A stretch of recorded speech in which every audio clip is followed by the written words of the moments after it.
Imagine que você descobre que uma tempestade perfeita está prestes a atingir o mundo inteiro. Não uma tempestade de vento ou chuva, mas uma onda de transformação tecnológica tão brutal que vai reescrever a própria estrutura da sociedade. O que você faz? Constrói um bunker de concreto debaixo da terra? Foge para uma ilha deserta? Pois é, a nossa conversa de hoje começa exatamente com esse dilema, mas a resposta para ele é muito mais complexa e fascinante do que simplesmente se esconder.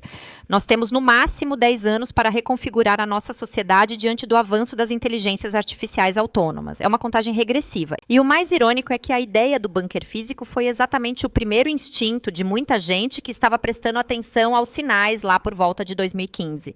E muito desses famosos e milionários pelo mundo afora estão em etapa final e acelerada nessa corrida dos bunkers. É muito emblemática na minha própria história como criadora do Projeto Cristal, que percebi essa tendência na época como um sinal de atenção e urgência. Mas sem recursos ou condições para um bunker tradicional, acabei escolhendo sair da capital de São Paulo, onde eu nasci e cresci com muito amor pela cidade grande, e partir para uma jornada onde construí uma casa no meio do mangue, numa ilha no sul do país. Era uma tentativa de isolamento, de proteção, até porque na época eu não tinha ideia de quanto tempo ainda tínhamos antes da grande mudança socioeconômica que estamos vendo desenrolar diante de nossos olhos. Já víamos esses sinais a cada dia nas notícias dos jornais, mas parecia um futuro ainda distante. E aí, então, veio a pandemia, eu estava amamentando meu primeiro e único filho. E então, o choque, a pandemia, foi aquele marcador de tempo implacável que provou que não existia mais teoria, hipóteses, especulações sobre governos, conflitos socioeconômicos, político-culturais, as novas tecnologias e especialmente sobre as IAs, as quais eu já trabalhava rotineiramente desde um projeto que fiz para o G1 entre 2015 e 2016. A disrupção era real, mas para muitos ainda invisível, embora global. Foi ali que a ficha realmente caiu. Um bunker de tijolos não serve para nada quando a ameaça e a transformação não respeitam fronteiras físicas. Exatamente por isso o isolamento geográfico perdeu o sentido e não era por conta de um patogênio, mas por conta de uma corrida tecnológica que inclusive se intensificou pela pressão sobre a saúde pública. E entenda, não estamos nem falando de clima aqui puramente na atividade humana. Agora, imagine que qualquer caos urbano ou rural pode isolar e ameaçar a integridade das pessoas em massa. E, em um cenário de conflitos crescentes, isso se intensificaria. Chega a dar um frio na barriga pensar que a verdadeira proteção hoje não é um muro alto, mas o que me veio como um chamado para uma espécie de estrutura metafísica da ética, para resguardarmos os valores humanos construtivos enquanto o mundo se posicionasse para se proteger de caos mais violentos.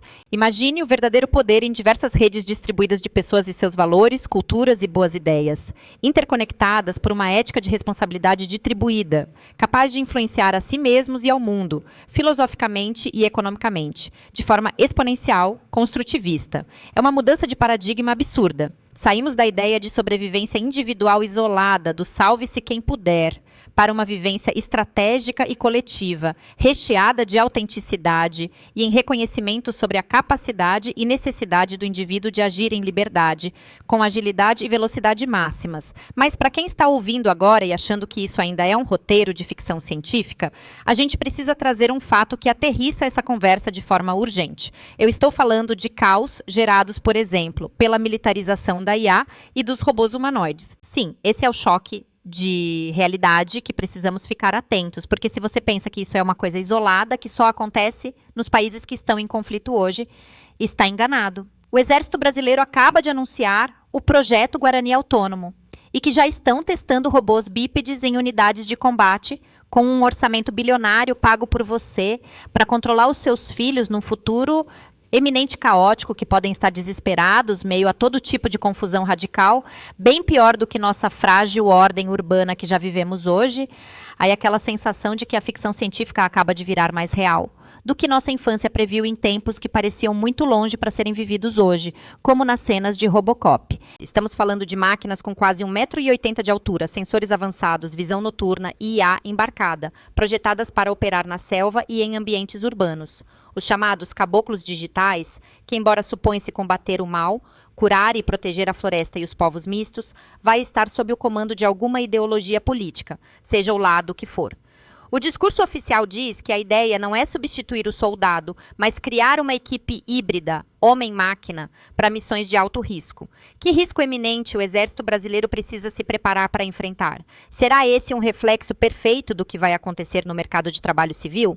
A máquina entra para fazer o trabalhador assumir novos perigos processuais ou de extrema precisão. Para o país do commodity e a mentalidade de subemprego que hoje recai sobre o trabalhador, a visão de reescravização como homem-máquina parece evidente.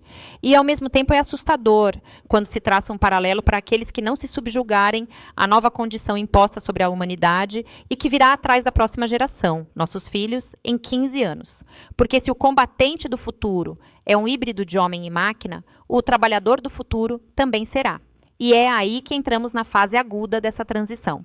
Os dados apontam para uma travessia de 12 a 15 anos, sendo que os próximos 2 a 5 anos serão de uma disrupção potencialmente violenta, a julgar pelo movimento que até um exército inexpressivo como o brasileiro já está fazendo hoje.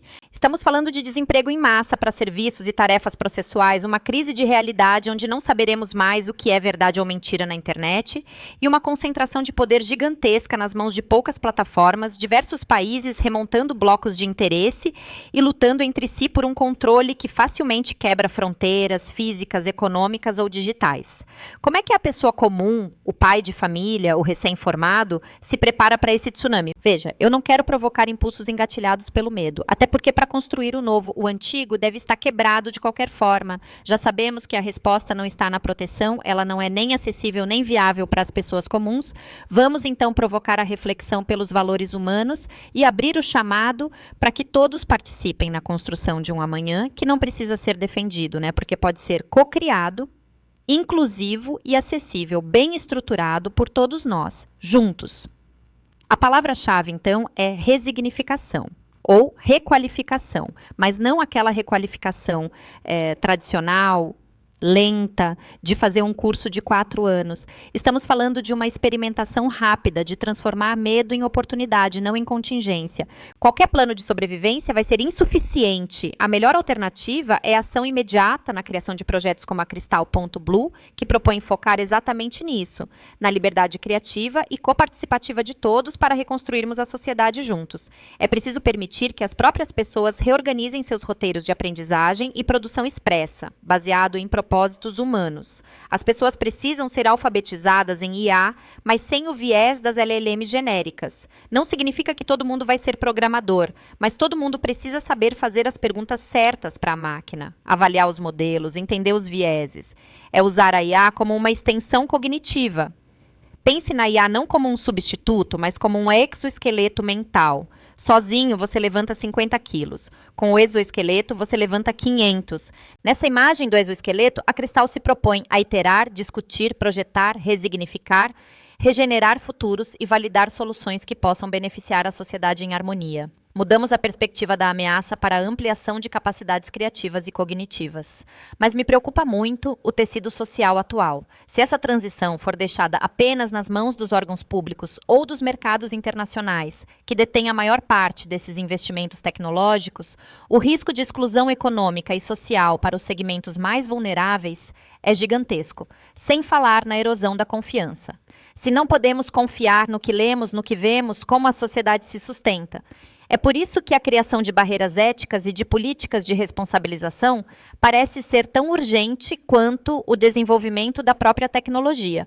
E é aí a urgência máxima. Não podemos ter inovação sem governança. É por isso que a segunda fase desse roteiro de 15 anos foca na consolidação e reconfiguração das instituições. Precisamos de IAs auditáveis, de código aberto, que não sejam caixas pretas controladas por 3 ou 4 corporações globais. A proposta de criar um selo global de IA confiável é um passo intuitivo. Imagine um mercado onde serviços gerados por humanos e IAs sejam certificados por auditoria descentralizada, garantindo transparência, privacidade e justiça distributiva. E tem um ponto ainda mais profundo que precisamos tocar. Se a IA vai assumir o trabalho rotineiro e gerar um aumento exponencial de produtividade, para onde vai essa riqueza gerada? Essa é a pergunta de $1 bilhão. Ou melhor, de trilhões de dólares. Para o porquê, basta seguir o fluxo do capital, e hoje no Brasil, ele segue para cima pelos bancos e para os lados pela carga tributária, onde vai mais de 60% do nosso escasso dinheiro hoje, taxas de juros e impostos, ambos dos mais altos do mundo. E o que sobra, se sobra, com a produtividade disparando pelos modelos de IA e serviços nas plataformas globais, a renda fica concentrada nos donos dos algoritmos, teremos uma distopia feudal tecnológica. E o Brasil é escravo desse sistema integralmente, seja pelo consumo, pelo governo ou pelo acesso ao capital. É por isso que se fala tanto na necessidade de testar modelos de renda básica universal ou serviços universais garantidos, atrelados a essa redistribuição de ganhos. E o Brasil já pivotou tanto o Bolsa Família quanto o Pix. A tecnologia pela tecnologia cria abismos. E embora tenhamos liderado em experimentos sociocapitalistas emergentes, centralizar poder tecnológico não é o caminho. A tecnologia, guiada por uma ética de responsabilidade distribuída, cria o que chamamos de um paraíso programável. Se a máquina faz o trabalho processual, o humano é liberado para o trabalho de alto valor, para a criatividade, para o cuidado, para a inovação. Mas isso não acontece por gravidade. É preciso fomentar essa arquitetura com consciência. Iniciar com projetos piloto em microempresas, além de parcerias com prefeituras, criando laboratórios locais e comunitários de inovação. É construir o foguete no ar enquanto ele cai, mas decola antes de atingir o chão. E as métricas de sucesso não serão apenas o lucro, mas a taxa de reemprego em funções híbridas, a redução de falsificações detectadas e a adoção real de auditorias éticas. É uma mudança na própria definição de sucesso na sociedade. E voltando ao início da nossa conversa sobre o tempo que temos, 10 anos. É um piscar de olhos em termos históricos. A jornada que estamos discutindo aqui não é apenas sobre adotar novas ferramentas, é sobre uma transformação de mentalidade.